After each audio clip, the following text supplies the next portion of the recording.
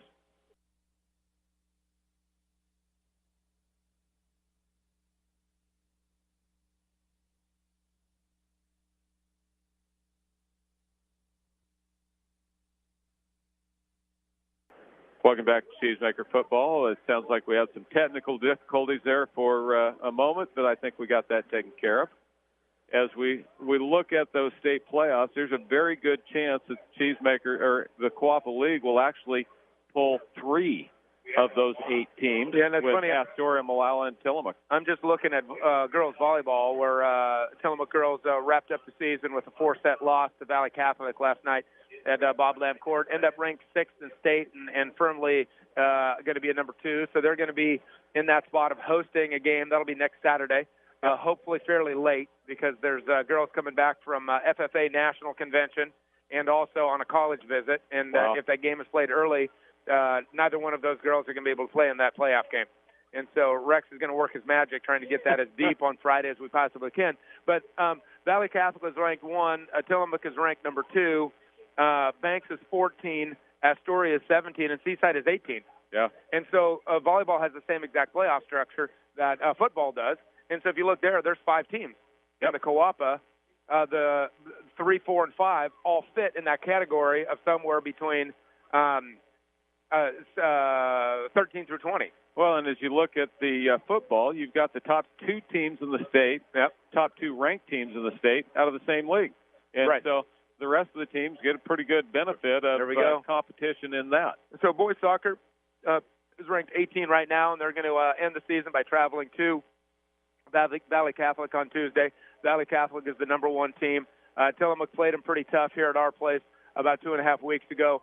Tillamook got a great win. Boys got a great win last night, 3-1 win over Seaside. Seaside has been sort of a nemesis of Tillamook in soccer for a while. Very competitive, very aggressive program. Got some personality clashes between the leadership structures of the 2 programs. And it was a really hotly contested, very competitive soccer match that Tillamook did a great job in an absolute fog bank. You got to a point where you barely could see across the field on one side of the sideline.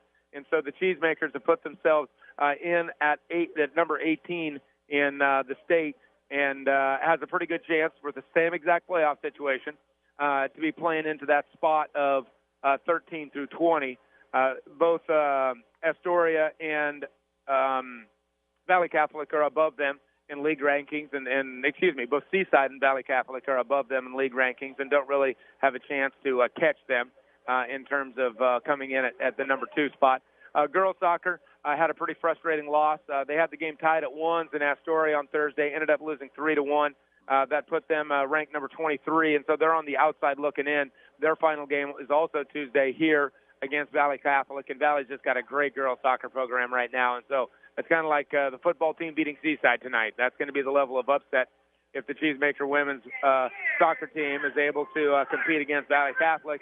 And so your fall sports are starting to wrap up league seasons either today, yesterday, or Tuesday. Yep. And you're sort of sniffing the postseason and seeing what you're going to do from there. And it's a great time of year. It is. Kids have a little buzz about them as they're competing for the third season, not the preseason, not the regular season. You know, the other thing that's coming up is winter sports. We'll have opportunity to talk about that later, we hope, if there's additional games. But I did talk to Greg Warner the other day, and the reality that actually it was Rex, I guess, telling me that the Cheesemakers get to play at the Moda Center once this year. Yep, they do. They get to play at 1 o'clock, and the Blazers are playing at 5 against the Toronto Raptors. And so for $37, I think it was $37, you can buy a ticket to watch the high school game and then come in and it'll get you in to watch the Blazer game that evening. And that Toronto team's a good team, and so that'll be a fun professional game to watch if there is such a thing. Yeah. I know you're not a big NBA fan. No, I'm not. I don't disagree with you in a lot of cases. Cheesemakers trail here at halftime 32-13. They were down 24-0 at the end of the first period, and yet outscored Seaside 13-8 in that second period. They will get the ball to start the second half of play as Seaside returned the opening kickoff, and so the Cheesemakers will get the ball to start the second half. And both teams are back out on the field. They have a little bit of time to get warm. We will as well. We'll take a 1-minute break. We'll be back with the start of the second half after this.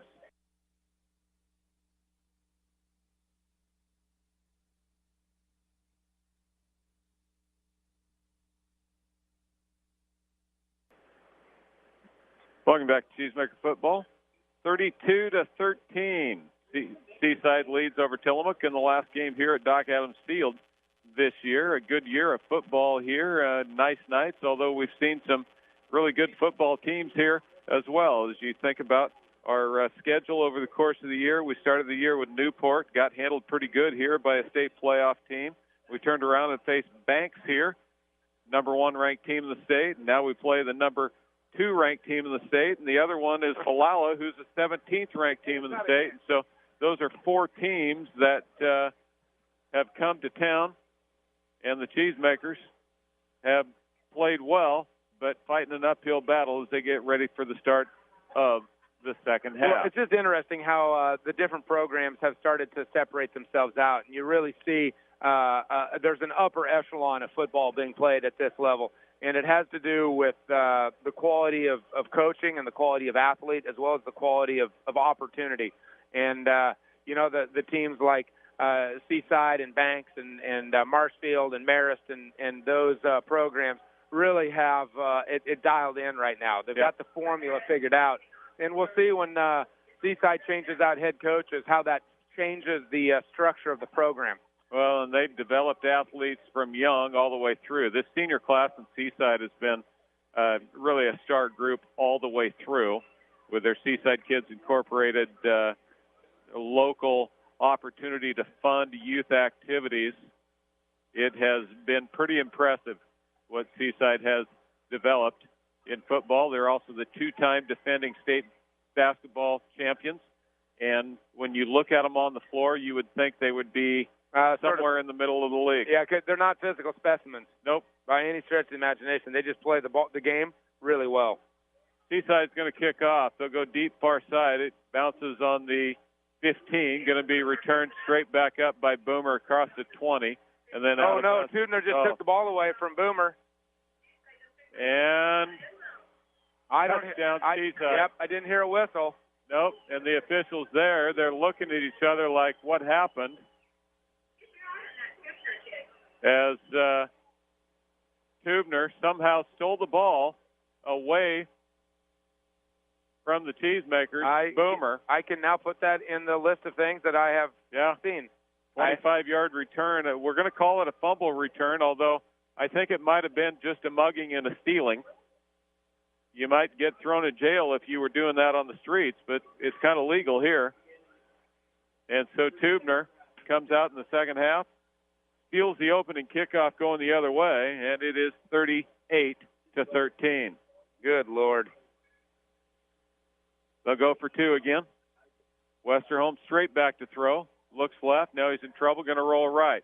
Still in trouble. Throws incomplete. First time they've not converted on the 2-point conversion. And it will be 38-13 on a 6-point giveaway, I guess.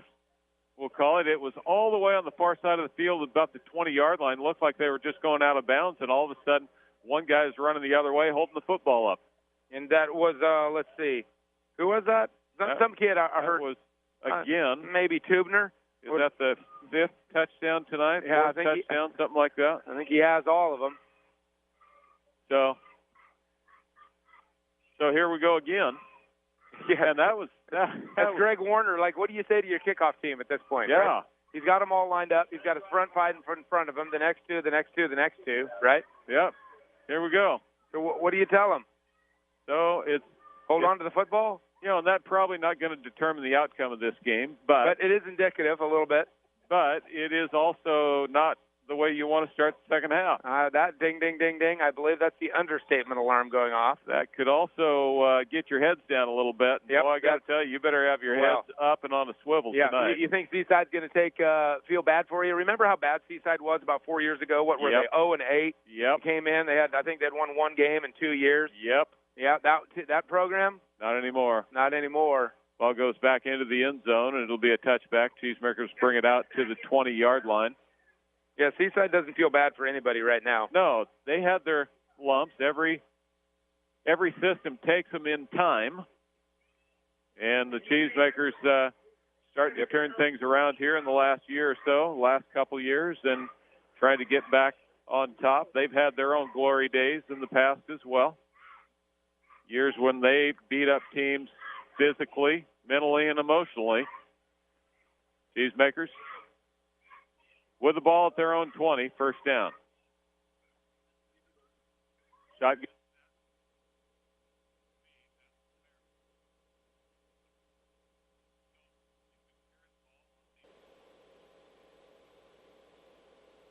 Cheesemakers find themselves down.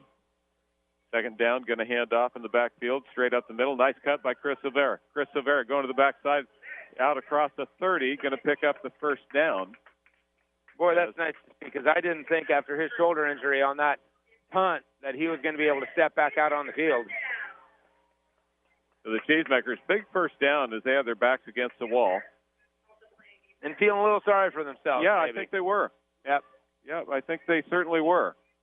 As we apparently have a short in our card somewhere. That's our blanking out every once in a while. We're trying to get that figured out. It's only been 4 weeks that we've had this problem, right, Randy? Cheesemakers motion across the formation. Double fake. Has a man open down the field. It is incomplete. Ball just took too long to get there because Kellen Shelley was wide open to start with. Yep, and underthrown just a little bit. If he'd got it down the field, he had a great seam. That was a flag route from the tight end position. Shelley was wide open on the play action, but the ball a little bit underthrown and knocked away at the last instant. It's going to be first down, or make that second down and 10. Yeah, Matt had to really throw a laser right there because Seaside has got such great athleticism on the backside of this defense that anything that's in the air very long, they're going to read and react and close on in a hurry. And Matt just was unable to get it up over the top of the linebackers with the correct angle on it. Going to hand off Silvera. Inside out, cuts back against the grain at the 35. Now gets pulled down by a host of white jerseys. And he'll pick up about 3 on the play as he took it over right tackle and did a nice piece of running just to get that. Yeah, remember, he was a wide receiver until a year ago this game. You know, he's got 80 yards in the night, and he's probably run the ball as well tonight as he's run it all year. Oh, absolutely. No, he's made really good decisions. Yep. Has cut well, has run hard, has really competed well tonight. He really has collegiate running back written on him. Yeah, he just doesn't have the size that you'd like to have. Hand off, no, keeping it near side. Matt Silvera going to get chased to the sidelines and drug out of bounds. That'll be a loss of a couple. Cheesemakers haven't had a lot of losses. No, they haven't had. Nope, you're right. They have not had a lot of negative plays. And it's fourth down. They're going to have to punt the ball away. It's going deep for Seaside will be Gavin Rich. Not Tubner. Huh. No. You'd think you'd want him to touch the ball every play. He's the up back. And so now Tubner goes back about 20 yards. So if it's short, he'll field it. And it's going to be kicked to the far side. Bounces hard. Great roll for the Cheesemakers inside the 40. Down all the way to the 26-yard line. And that's where Seaside will take over on their, I guess, first offensive possession of the second half, although they stole the kickoff and scored. Yeah, but that really doesn't count. No, it doesn't. 38-13. Cheesemakers trail by 25 with 9.5 left to play in the third period. Working on a cramp down on the sidelines. Oh, I thought you had a cramp. No, that would be that would be possible. Yeah, we'd have to call Matt Dixon in and I know. and Lonnie Yeager. They'd be able to work that cramp out. Complete inside joke. Cheesemaker showing stunned. Is Seaside going to hand to the outside? It's Thompson. Thompson gets drugged down on the corner. As with the tackle, it's going to be a Boomer after a gain of about 3 with Thompson, Duncan Thompson running the sweep on the near side. Caleb Boomer did a nice job from cornerback coming across and blocking that down. Closing down pretty nicely there. Be great if Cheesemakers could get a stop. And see if Seaside actually can punt. They have not done that. I assume they did it last week in that 10-7 loss to Banks. Yep. Seaside up under center, going to hand back. Tubner again. Tubner cuts left, cuts right. He's got one guy to beat on the corner. Gets caught from behind by Chris Silvera at midfield. Boy, it sure is easy to say, we're going to tackle Tubner every play. It doesn't make any difference if he has the football or not. We're just going to tackle him. Then you got to do it. That's exactly right. And he's a better athlete than anybody on the other side of the field right now. 240 yards on 19 carries. 21 more on that carry. And to the line of scrimmage comes Seaside with half a field in front of them and 8.5 minutes left in the third period. Westerholm comes up under center, surveys the scene. Cheesemakers are certainly cheating the box. Oh, that was motion on the left side. They didn't see it. Hold on the outside. They didn't see that either. Going to rack Thompson down and ripped his helmet all the way off this time. My goodness. Maybe he's just got a loose helmet. Maybe so. When they turned the helmet around on him, it loosened the helmet up. Maybe it broke one of the air thingies on the inside. Air thingies? Really? Air pockets. What are those? They may not even have them in helmets anymore. You might have to get back in the 70s to find those. I need to put a helmet on, I guess. A little tiny one. Yeah. Second down and 5. 5-yard gain by Thompson. You really need to put a helmet on, Randy. I don't. There's a lot of days I do need a helmet. 2 backs in the backfield, short slide on the right side. Going to hand on the sweep right side to stick to the outside. Martinez going to get drugged down, runs hard, ends up getting about 4 there's more. A flag there's in the a air. flag. We'll see. White hat. He threw that with a little passion. Yeah, I don't know what that was about. It looked like that was a pretty good dog tackle by Black. I don't think he had him by the collar, though, did he? I don't think so.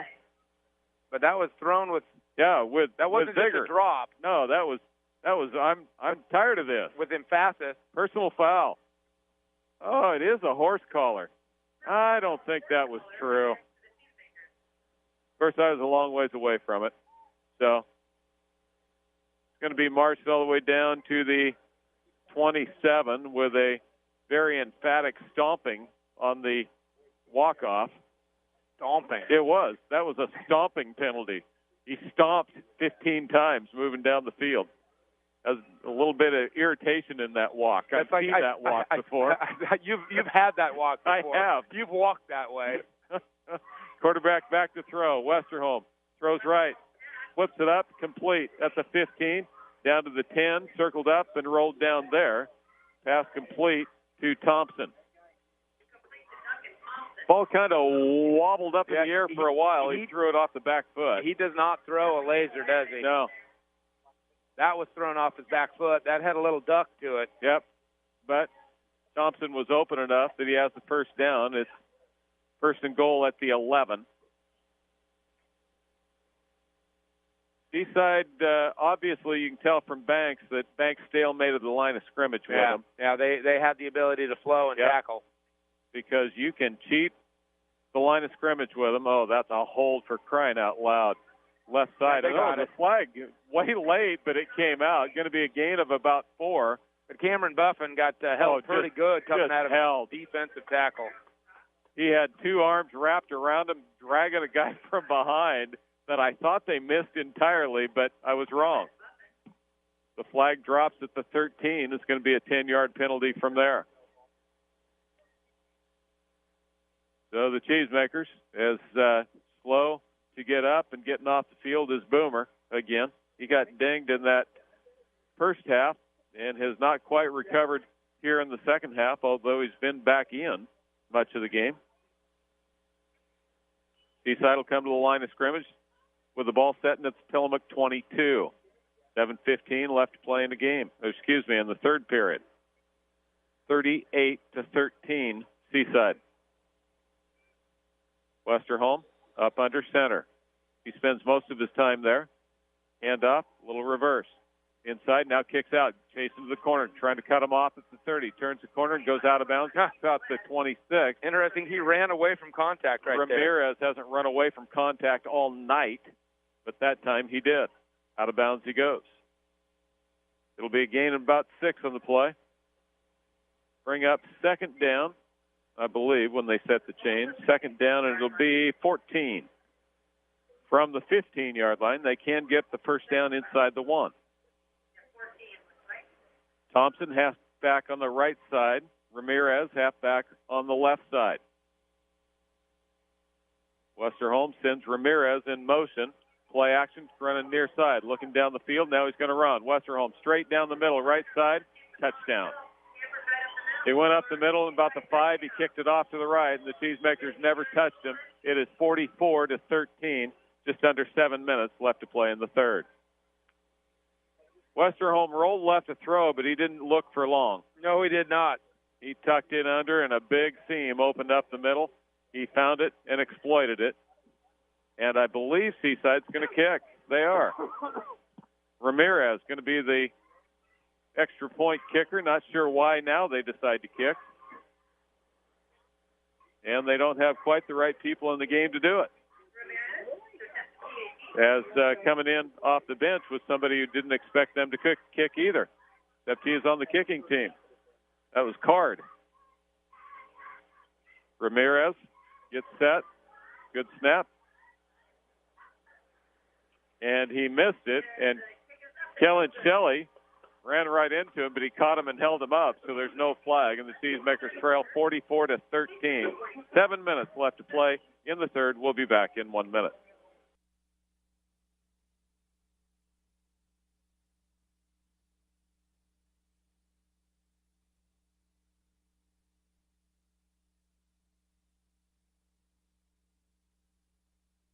Welcome back to Cheesemaker football. The Tillamook Cheesemakers trail 44-13. It just keeps coming, doesn't it? They do not let up. That's why you're the number 2 ranked team in the state. You're 6-1 on the season. Long kickoff going to go to Chris Silvera and out of bounds. Not touched by anybody. And so it'll come out to the 35, and the Cheesemakers will take possession there. 6-play, 75-yard drive, 2 minutes and 40 seconds. And equals the longest drive of the night for Seaside. Yeah. 6 plays. Absolutely. As the quick strike ground attack has been very productive for Seaside. Just out-physicaled the Cheesemakers tonight. As, their line is really solid. Their skill players are tough as nails. Yeah. I mean, they are tough. Every one of them runs hard, competes well. Yep, absolutely. And the athleticism to back it up. Yep. First down, Cheesemakers. Ball at their own 35. Matt Silvera going to roll right, look to throw. Flips it short. Incomplete. Trying to throw it to Kellen Shelley, but was about 1.5 yards short of him. And the Cheesemakers will be faced with second down. Still a lot of time left in this ball game. Right ankle being taped down there by Caleb Boomer. Actually, he's not doing the taping. It's his ankle. It is his ankle, and Jeff is doing the taping. Otherwise, that would be kind of weird. Handoff. Chris Silvera into a pile. Not going to get much there. As pulling him down was Luke Nelson. Luke Nelson, 6'1", 225-pound junior. Gain of 2 on the play. It'll be third and long, and Cheesemakers have done a nice job converting on third down multiple times tonight. Absolutely. As they've really had some good clutch offense against a stellar defense.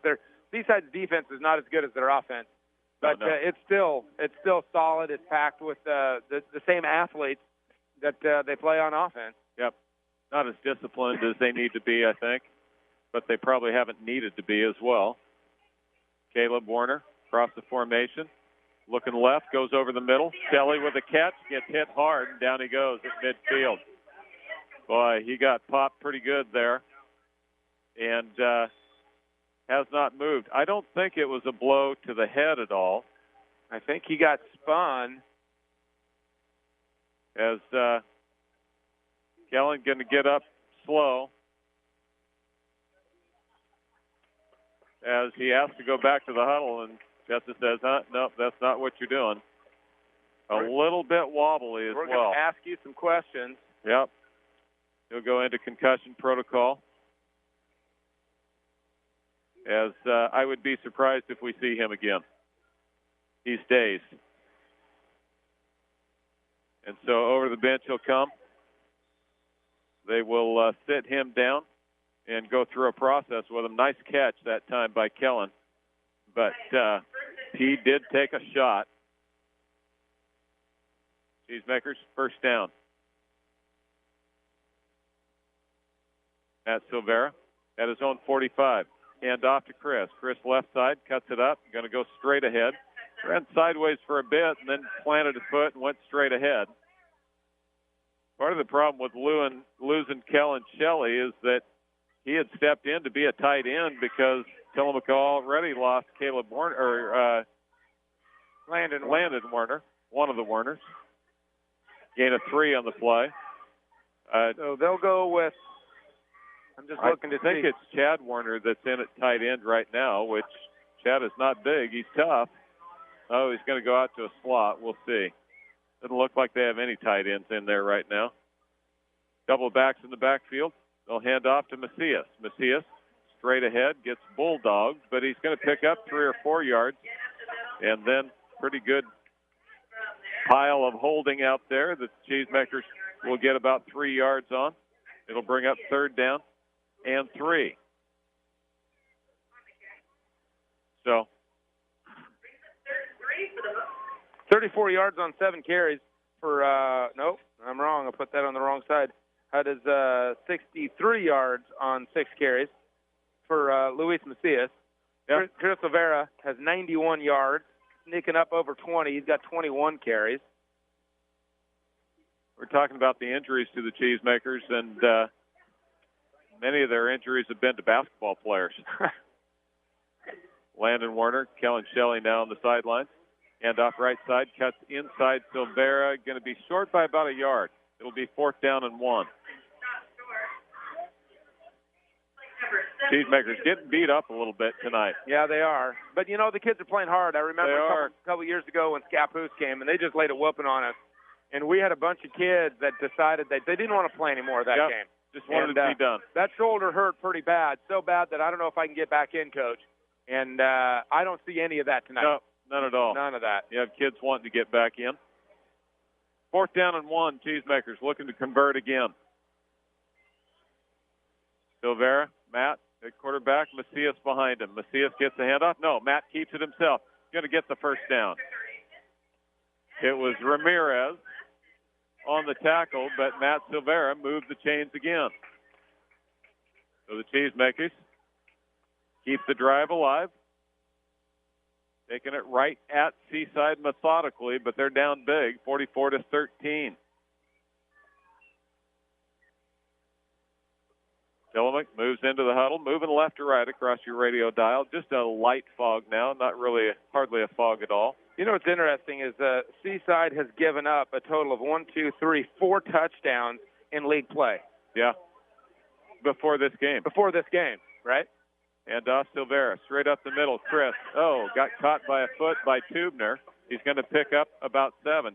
You're right, Nate. They gave up, if you look back, they gave up 1 touchdown to Banks, 1 touchdown to Malala, 1 touchdown to Valley, and 1 touchdown to Astoria. So Tillamook is playing a whale of an offensive ball game. Yeah, really have competed well, and none of these touchdowns for the Cheesemakers have been a fluke. No, there haven't been throwaways. They haven't been, 40 yards down, field, your quarterback falls down, touchdown. Or against the second team. Yep. I mean, this is all real meal deal here. Right, because I bet most of those touchdowns were against their JV squad. Yeah, I would expect. In a 64-8 ball game. Yep. That 8 wasn't scored against the varsity. Caleb Warner goes in motion. Play action, going to throw. Right side down the End zone caught by Boomer. Touchdown.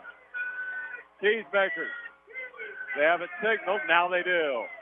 Touchdown on the reception. 31 yards from Matt Silvera to Caleb Boomer as he got behind the defender. Ball was a little bit underthrown. I thought the defender had a chance at it, but it came just over his hands. Boomer caught it, got just into the end zone, knocking the pylon over. But the completion is good, and he converts for a score, and the Cheesemakers trail 41-19 with 2 minutes left to play in the third. So the Cheesemakers, that was a great drive again. Second big drive they've had tonight. Richardson will attempt the extra point. Good snap that time, and it is blocked. And it will be 44-19. 2 minutes left to play in the third period. We'll be back in 1 minute.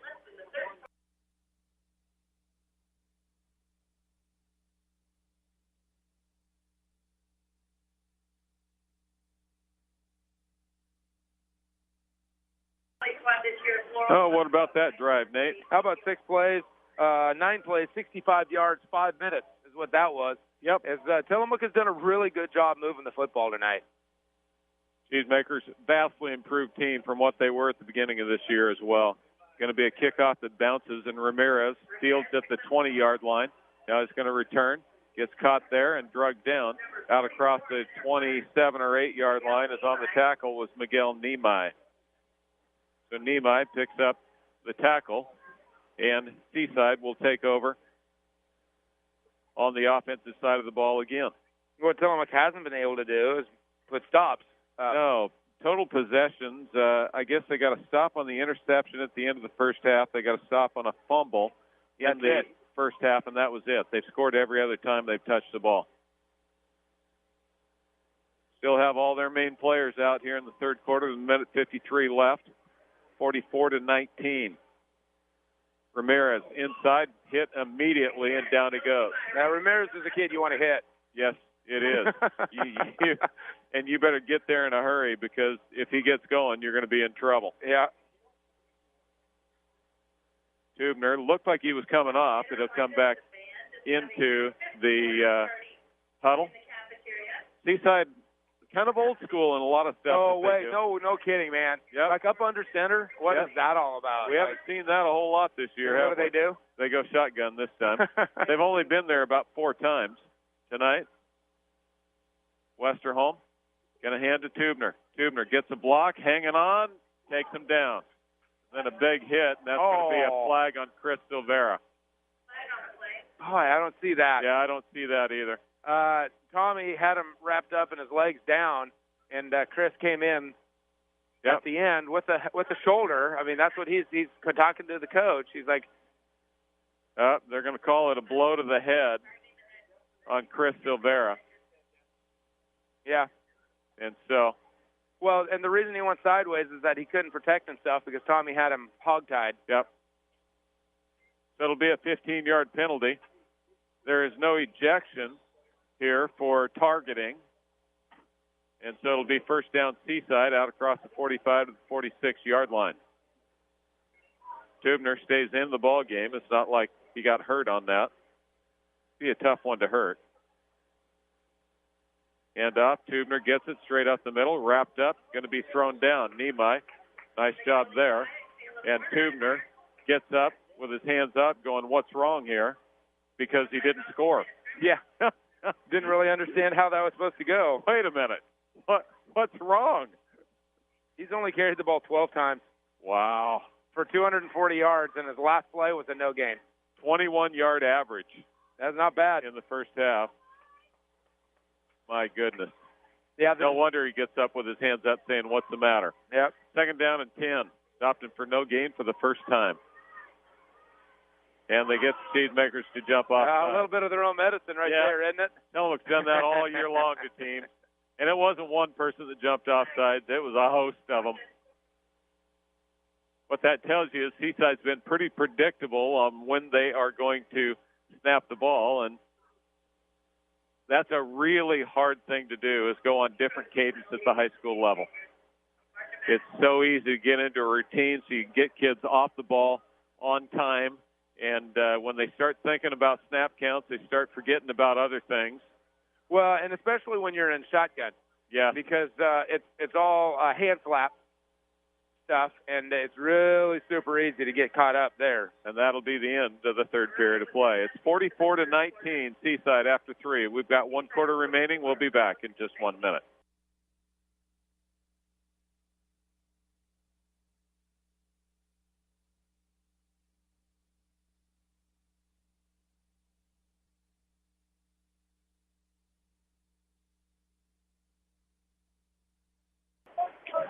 Here we go to the fourth quarter. Been a long 3 quarters so far, but there's 63 points on the board. What do you expect? I know there's a lot of special teams action now. Yeah. 44-19. Second down and 5. Seaside has not been in second down situations very often tonight. Westerholm, long snap count, fakes, going to run a little reverse. Tubner near side across the 50, down inside to the 40. Makes a spin move and dives to the 30 and goes down there. Now they'll say he's out of bounds up at 34. So Tubner will pick up another 18 yards on the carry. Make sure you get your blue 50-50 tickets out. And it will be Seaside continuing as they now, after the quarter switch, move left to right. What about the third quarter stats? Boy, this is just a furious amount of calculations here. Tillamook Cheesemakers, 14 snaps, 79 yards, 9 snaps, and 71 yards for Seaside. But the difference is the takeaway on the opening kickoff got the points on the board. Thompson in motion, going to roll left and look down the field. Had man covered, so coming the other way on the scramble. Westerholm down the field, lowers his head, goes inside the 25 to the 20. And out of bounds. And there is a flag, hold in the backfield, clear in the backfield, back to the 42. That's a deep penalty. Yep, the 7 yards behind the line of scrimmage. Yes, it is. That's going to end up being a 17, 18-yard penalty. It'll be first down again, but it'll be about 28 from there. So what about other stats, Nate?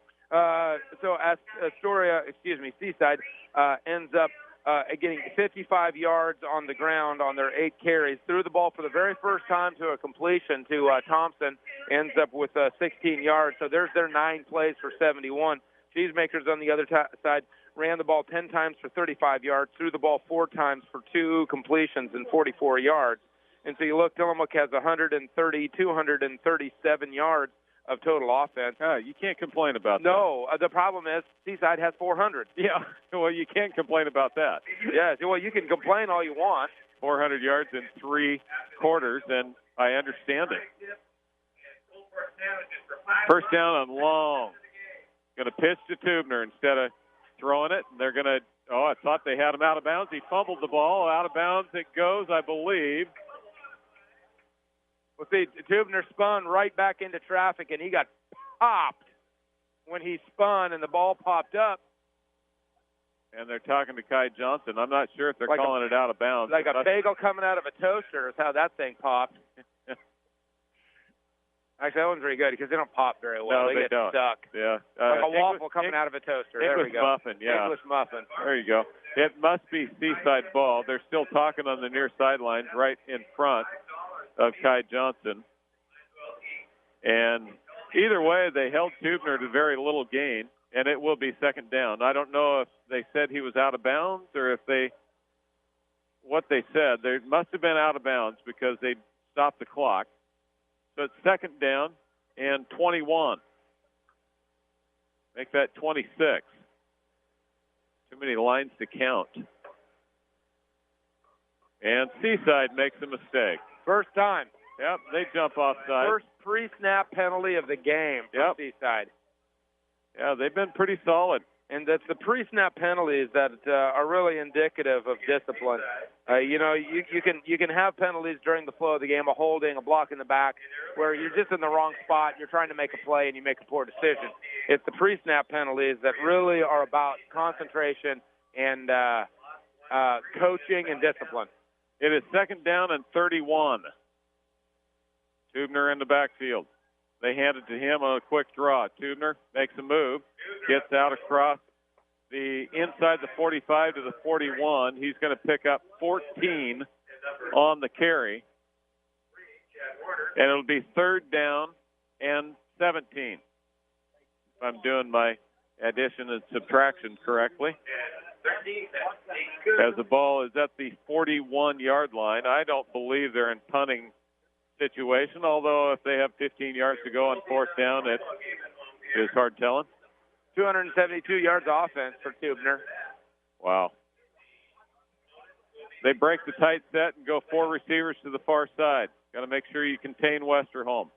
Straight back he goes. Westerholm sets up, throws down the middle. It is incomplete. Overthrown as Ramirez running down the seam. And they will look down the sidelines, and what are they going to decide to do? Oh, they're going to go for it. I don't know if they know who their punt team is. Yep, well, I think they're going to punt. They're going to bring new people in. Now they're going to take a timeout here. Yeah. That's how bad the special team situation is. They have not figured out who's going to punt. Well, looks like they leave them on the field. They're going to go for it. Just easier. Yep. Just easier.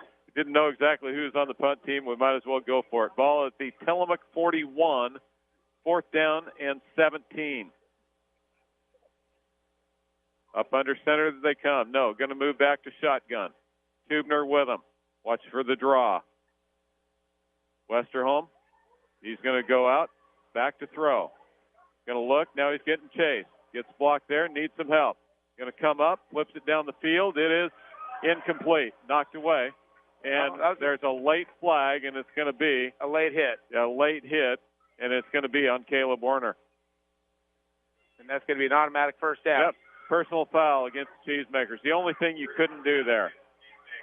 Absolutely the only thing. Just undisciplined there by Caleb. He's done a lot of good things for the Cheesemakers. That one was stupid. So the personal foul, I believe, will go from the line of scrimmage. And it was Westerholm who got popped pretty good late. It's going to go from the point of infraction.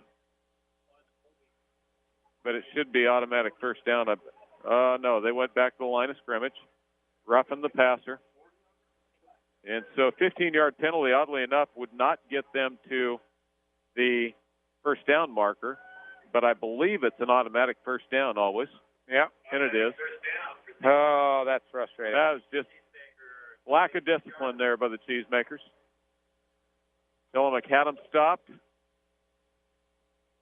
But instead, give them the freebie. And so the Cheesemakers will stay out there on defense as Seaside comes to the line of scrimmage again. Tubner in the backfield with Thompson. Cheesemaker linebackers come up tight. Up the middle. Goes Tubner. Dives inside the 20 to the 14. Picks up another 13 yards on the carry. These are such big numbers that we keep talking about. You know, it's always, normally in a game, it's 4, 5, 7, 8. You get a big run, it's 10. 13 yards, and you think, what went wrong? Right. How is it not more? Well, the offensive line just got a great angle turn on the bigs, and that allowed Tubner to make it 7 yards before he had contact. Ball at the 14-yard line. Going to pitch outside. Ramirez trying to run for the corner. Cut up, now cut down as Chris Silvera came up, did a nice job with the shoulder tackle there. He's a little bit slow getting up. Boy, he has competed tonight. Yes, he has. Oh, man. There's no question how much fight is in that dog. Yeah. Gain of 3 on the play as Ramirez gets stopped. 9:41 left to play in the ball game. Seaside's line continues to win the line of scrimmage on the offensive side of the ball. I wouldn't say that was the case on the defensive side of the ball. I completely agree, 100%. Second down at 7, Seaside.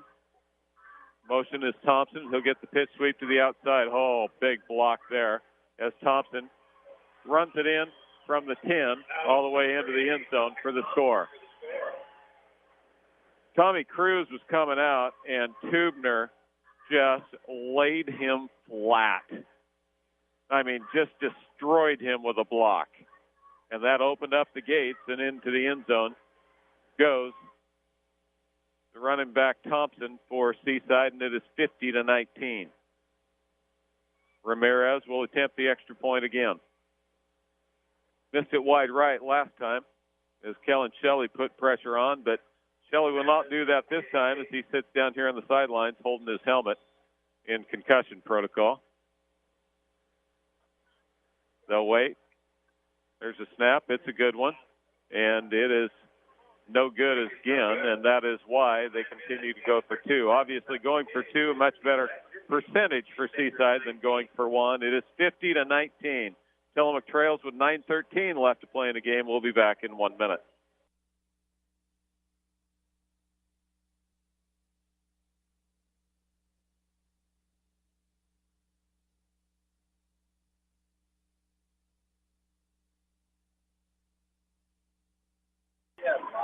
Welcome back to Cheesemaker football. Cheesemakers trail 50-19. That scoring drive. 7 plays, 57 yards. It's a record. 7 whole plays, 57 yards, 3 minutes and 40 seconds. Thompson gets the touchdown. Yeah, the problem there was 15-yard penalty on fourth down. Kickoff comes to Chris Silvera. Chris Silvera running right side. Tubner gets blocked and then chases it down from behind, but a tackle made at the 25-yard line. It'll be Seaside ball from there. Tillamook ball from there. I tell you what, Seaside has mixed it up with the Cheesemakers away from the ball many times tonight. Yep. And I'm a little bit surprised we haven't seen more flags thrown, although we have seen a few. Yep. But there's some chipping going on. Yep. A lot of seniors on the field that have competed against each other for a long time. Yep. Both teams. We'll run down the seniors for the Cheesemakers when we get the opportunity. Cheesemakers come to the line of scrimmage with Matt Silvera at quarterback and Chris Silvera right behind him at running back. Ball at their own 26. Takes a snap and hands off to Chris. Makes a move up the middle. Finds a little bit of hole and breaks 2 tackles. Get enough for the first down. He's going to be close to 100 yards. That's Luis. Oh, that's right. It's Macias on the carry. As Macias gets the first down, one of the Cheesemakers seniors.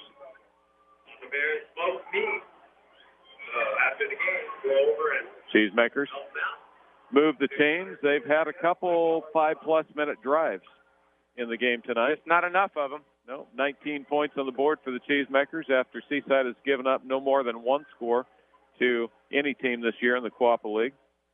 Going to look left, roll left, puts it down the field, incomplete. That was kind of a shot put as it was thrown over one Werner and under another as Chad was short and Cheesemakers had, somebody else long. I believe that was Caleb Werner as well. So Chad and Caleb somewhere out there, and the ball shot putted between them on what was a short pass, but a pass that I guess had to get up and over a defensive end because it hung in the air for a long time. Yeah, it did. There was no angle on it at all, so he couldn't go around. He had to go over. And throwing the ball over the top of somebody typically is not a great situation to find yourself in. You can't do it fast. Caleb Boomer in motion. They fakes the handoff to him, hands to Chris up the middle, who drives with his legs backwards and picks up about 4 yards on the carry. Let's look at seniors. Clayton Lundy, who sang the national anthem tonight. Very well, I might add.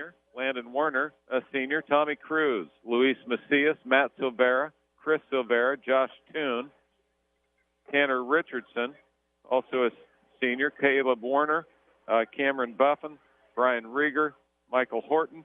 Those are all seniors.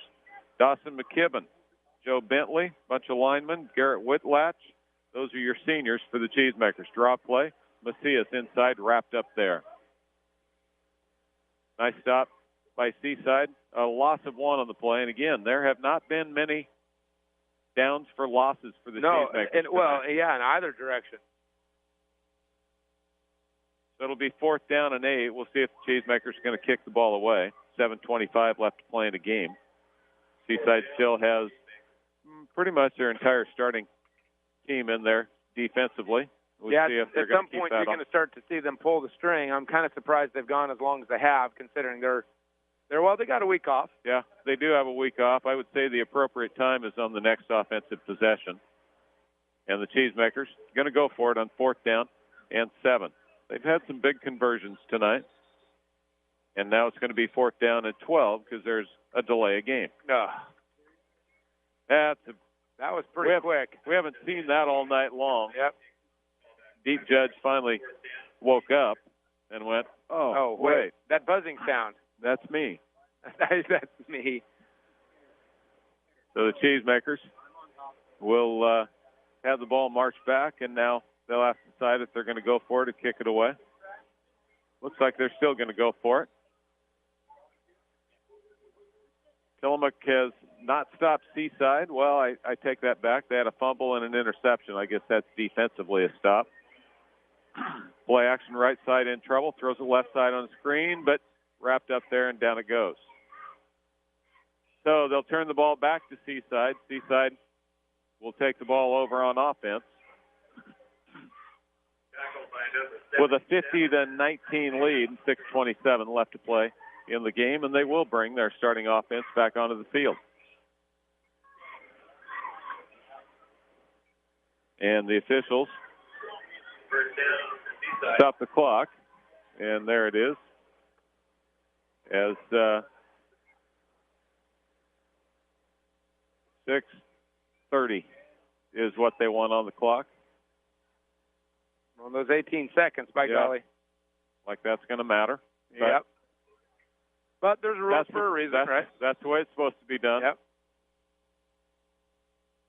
So Westerholm comes up to the line of scrimmage. One back in the backfield. It's still Tubner.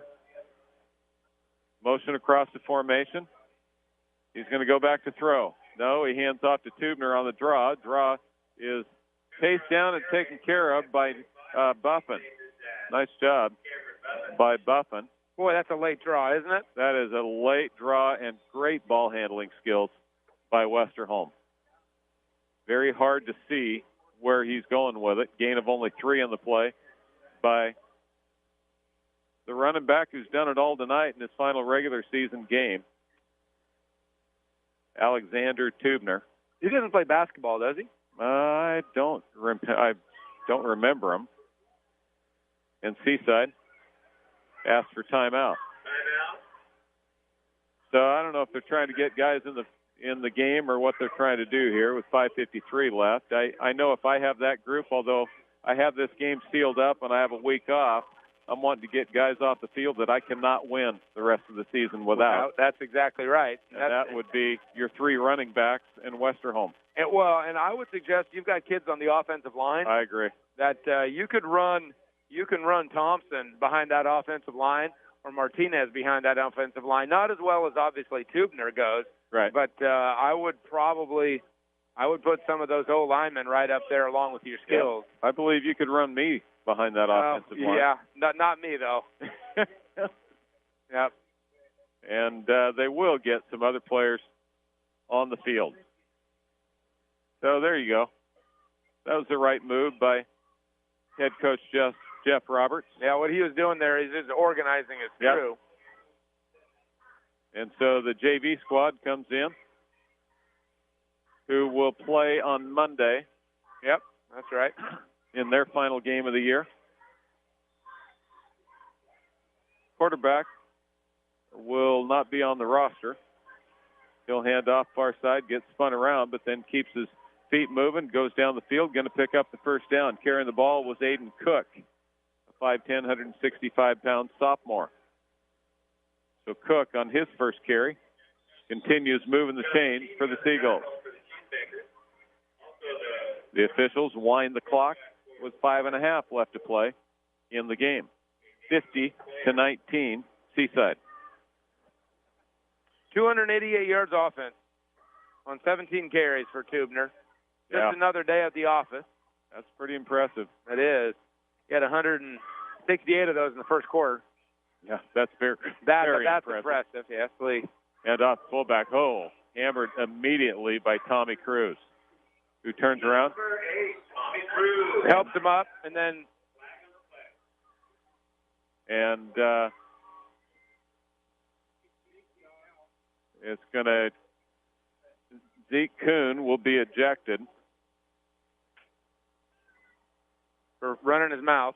Is that I didn't see I'm assuming. any action. I didn't see any action. Yeah, I didn't either. And Kai asked what for. That ejection, I believe, will carry over into the next game as well. Was that an ejection, or did he just tell him to get off the field? Well, we'll see. Yeah, we'll yeah. see. I guess there could be a difference. The effect is the same, except when you're dealing with the OSAA, and then the effect is drastically different because teams and schools actually get dinged and fined for unsportsmanlike ejections. And so it'll be marched down inside the 15 to the 14-yard line. Kowalsko, we'll say, is the quarterback because that's what they told us. We didn't make that up. I couldn't have ever made that name up. Carson Kowalsko. Kowalsko up under center. Waits, and he'll hand off. Halfback left side, cuts up. Nice move. At the 10, down to the 5, down to the 3. And carrying the ball again was Aiden Cook. Not Baby Tubner. No. Nope. There's a little Tubner on the roster. Keegan Haggerty comes into the ball game. There is another Tubner, number 34. He's a sophomore. Have not seen him.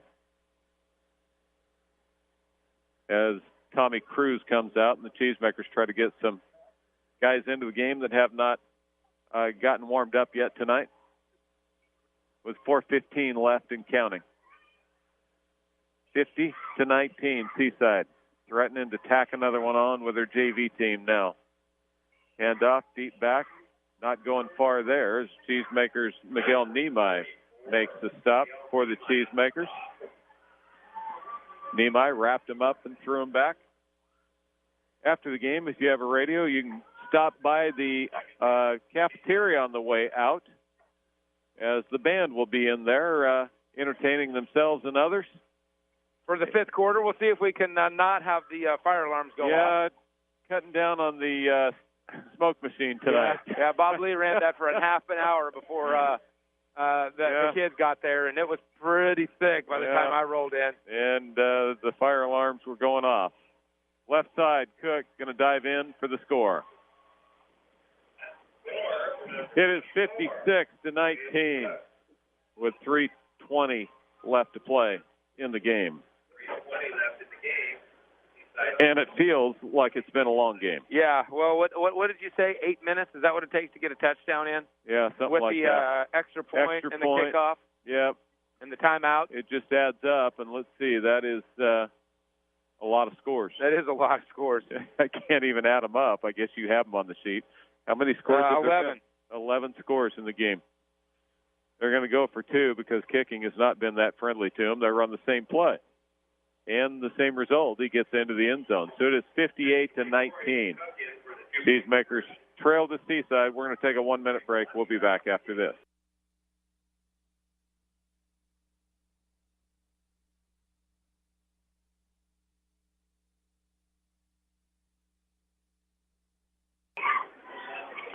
Welcome back to Cheesemaker football. As Cheesemakers will get the ball back again with 3:20 remaining in their regular season, and then we'll see if they make it to the play-in round. It's all a matter of what happens in front of them. Yep, and what that formula is, which is truly a math problem. I should have stuck you on that. Oh, I looked at it a couple times, and I've just chosen to let the spreadsheet do the work. Yeah, there you go. Ball's kicked out of bounds. It'll be Cheesemakers' ball at the 35-yard line. And they will send some players in that have not played a whole lot tonight as well and try to run this clock out, I believe. See Tanner Richardson in there. Also into the ball game is Sam Connolly. Boomer comes out. Cheesemakers' line is pretty much intact still, as they will send in Matt Silvera again. So the Cheesemakers with the ball, I guess it went out of bounds at the 40, and so that's where they will take over. It's either the 35 or wherever the ball went out, whichever is greater. So both Silvera is still in the backfield. Matt takes a handoff, or gives the handoff to Chris. Chris goes inside left. He's got some room.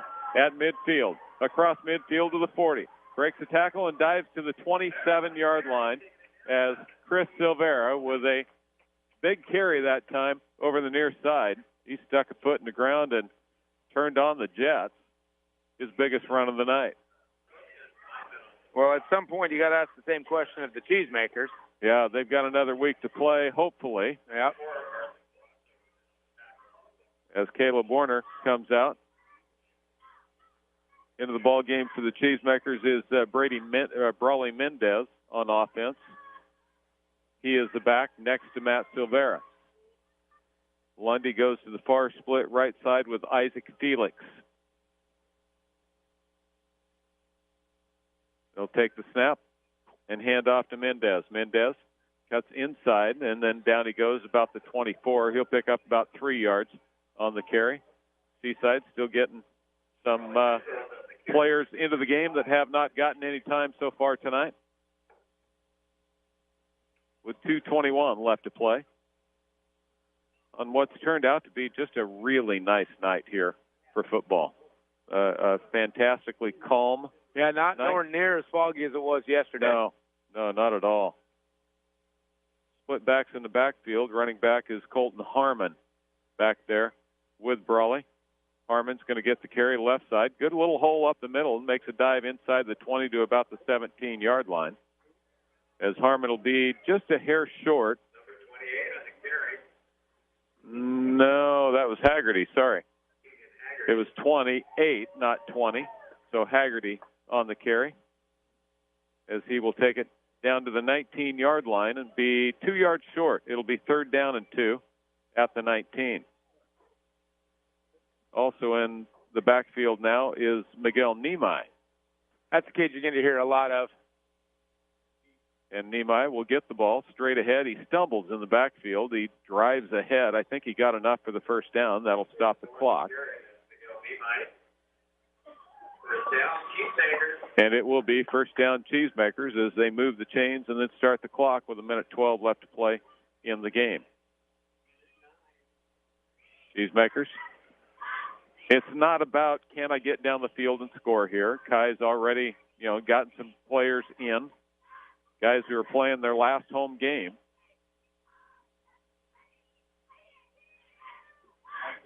One back in the backfield. It's going to be Mendez. Matt Silvera takes the snap, throws to the right side, has a man open there. It's complete. At the 15, cuts at the 12 and goes down there. On the reception was Sam Connolly.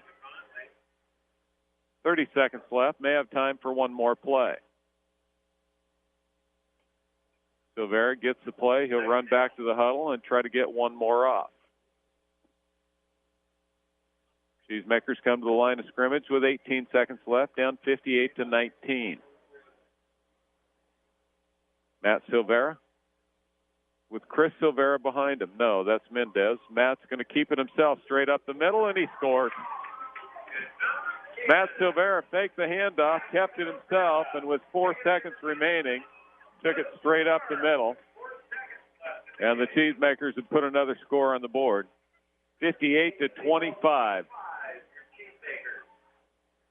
And they will, they kick. No, it looks like they'll probably go for 2, I believe. No, Richardson's coming in, so they will kick. And so the Cheesemakers will come in and attempt the kick. The band clear down to the far end of the track, getting ready to go to the 5th quarter.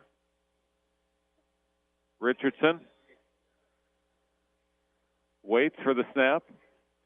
A little bit high, puts it down. It's blocked again. Struggled with that, haven't we? Yeah, we have not. Seaside has put a lot of pressure on them defensively and did that time as well. And so 58-25, we'll keep this one right here as we have a kickoff left to go, and then this game should be over. Coming into the ball game, the Cheesemakers averaged 28 points a game. They've scored 25. There we go. Coming into the ball game, Seaside averaged 52 points a game. They've scored 58. And your point is, this has been a pretty average game. Pretty much about what we should have expected. Now, the only thing I think that I've been surprised by is the fact that Tillamook has been able to move the football. Yeah. I didn't think that they were going to be able to move the ball as well as they have. You know, and you think about how many points, really, seriously, how many points has Seaside given up? If you look at all the points they've given up in league, this is as many. Yeah. Yeah, that's very true. Cheesemaker offense has come to play. So, Cheesemakers will kick the ball off with 4 seconds remaining. As long as it's caught and returned, that'll be the final play of the game. And the Cheesemakers will then start playing a waiting game to see if they've made the play-in round as one of the 8 teams. They will not be one of the top 12 teams. Low line drive kick. Going to be touched and fielded, and the clock winds and fortunately runs out of play. And that will be the end of the game. 58-25, Cheesemakers lose. Here to the number 2 ranked team in the state, the Seaside Seagulls, in a game that was certainly interesting, lasted a long time, but it's finally over. Cheesemakers drop 58-25 to Seaside. We're going to take a 1-minute break. We'll be back with Sports Extra after this.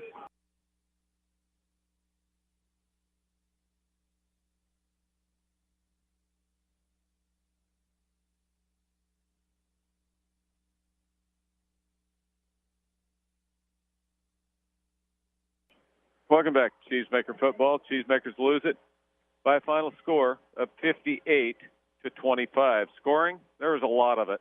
Let's see, 12 touchdowns in this ball game. The first 3 came to Seaside all in the first quarter. It was Tubner from 4, Tubner from 54, and Tubner from 85. Those were the first 3 possessions. Cheesemakers then answered with Chris Silvera, 1-yard plunge, 7-play, 52-yard drive. Luis Macias had the 28-yard run on that. Cheesemakers trailed 24-6, all in the first quarter.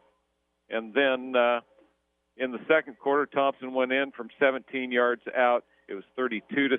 Cheesemakers answered with 1:30 left in the half. Matt Silvera capped off a 13-yard run and a 65-yard drive in 13 plays. 2 receptions by Chad Warner for first downs on that drive. It was 32-13 at the half. In the second half, Tubner stole the opening kickoff on a fumble, I guess, or a takeaway. Ran it 25 yards for the touchdown. That was his 4th touchdown of the ball game. And then Peyton Westerholm went in from 15 yards out, made it 44-13. And then the Cheesemakers answered on a pass boomer from 31 yards, made it 44-19.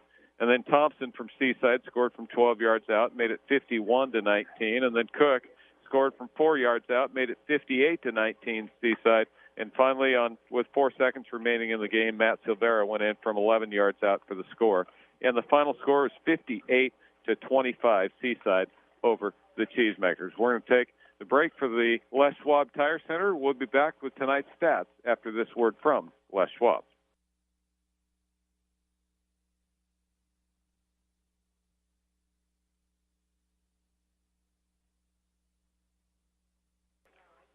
Welcome back to Cheesemaker Football and Sports Extra, brought to you by the Les Schwab Tire Center, the place to go for your tire care. Tillamook Cheesemakers lose it 58-25. What about the stats, Nate? Well, after a disastrous first quarter, Tillamook Cheesemakers got the boat put back together pretty good. Remember, they gave up 213 yards in the first quarter, and they gave up 404 overall. So they didn't get another 213. They didn't get another 200 over the course of the last 3 quarters, as the Cheesemakers really tightened up.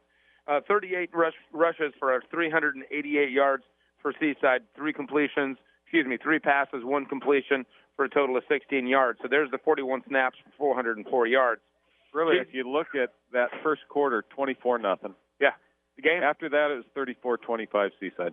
Yeah, that was the game. You just couldn't get behind because you can't you can't outscore them. No. You know, maybe you can trade body blows, but you can't outscore them. Tillamook got 60 snaps off for 346 yards, 276 yards on the ground on 46 rushes, threw the ball 14 times, completed half of them. Those 7 passes went for 79 yards. You know, you look at that offensive game. Yep. You know, you'll take it against a team of the caliber of Seaside. But what Tillamook couldn't do is they couldn't figure out how to to not get run over by the bus in the very first quarter of football.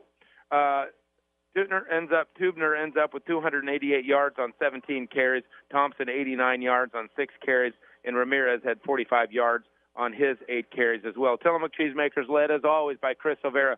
He just played a mountain of a game. 25 carries for 138 yards. Just flat out a hoss. Yep. Beast, played free safety. He and Tubner met each other time after time after time again. My hat is off to Chris. He played a whale of a ball game today, both offensively and defensively. He got some help from Luis Macias, 73 yards on 8 carries, and his brother Matt had 45 yards on 8 carries as well. Catching the ball, there was 6 Cheesemakers that caught the ball. Stonebrink had 2 for 10. Boomer had a touchdown and 2 for 32 yards. Conley had 1 for 6. Chad Warner had 2 for 8. Chris didn't get any yards on his catch, and Kellen Shelley had 13 yards on his single carry as well. As the Cheesemakers, I thought, played a pretty good offensive ball game. Unfortunately, you have to play 4 quarters, and Tillamook only played 3. Tillamook loses 58-25. We'll be back with the final wrap-up after this.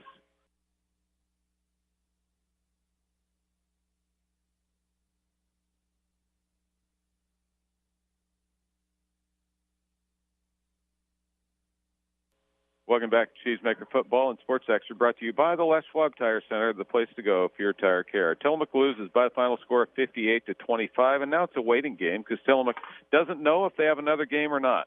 They have to wait and see where they come out in the power rankings after this loss. They won't drop unless somebody below them jumps them, but then somebody above them had to have dropped, and so it's kind of a mixer at this point. I think their odds are about 70% that they will be one of the top 20 ranked teams in the state and go somewhere to play next Friday night. If that happens, you're going to be there to carry it. I really hope it's not LeGrand or somewhere like that. Right now, it doesn't look that way. It looked like, at least coming into it, Woodburn, North Marion, and Newport were probably the three best opportunities. When I looked at it last weekend, I was thinking Newport. Yeah. And, there's a real question. Tillamook just got steamrolled by Newport here in the opening game. We're so much better than we were. We are so much better than we were. I don't know if I would like a rematch of Newport, but it would be a different ball game. Yes, it would be. Yeah, because the Cheesemakers have improved throughout the course of the year, improved a great deal, and have competed well in all their games, and including tonight. They end up getting blown out pretty good tonight, but definitely competed start to finish. They absolutely competed start to finish. They never put their heads down and gave up. We saw that a couple times, I thought, over the course of the last couple of years, but tonight was not one of them. I think kids played hard all 4. I think they played all 4 quarters. Yep, I agree very much. Cheesemakers lose it 58-25. They drop to 4-4 on the season with potentially 1 game remaining. If they win it, then they have more games remaining. Yep. Now it's play until you lose. That's right. And hopefully Cheesemakers get that opportunity, although all of those will be on the road. So this has been Sports Extra, brought to you by the Les Schwab Tire Center, the place to go for your tire care. This has been Randy Shield along with Nathan Ratcliffe saying good night and good sports. This has been a KTIL Sports presentation.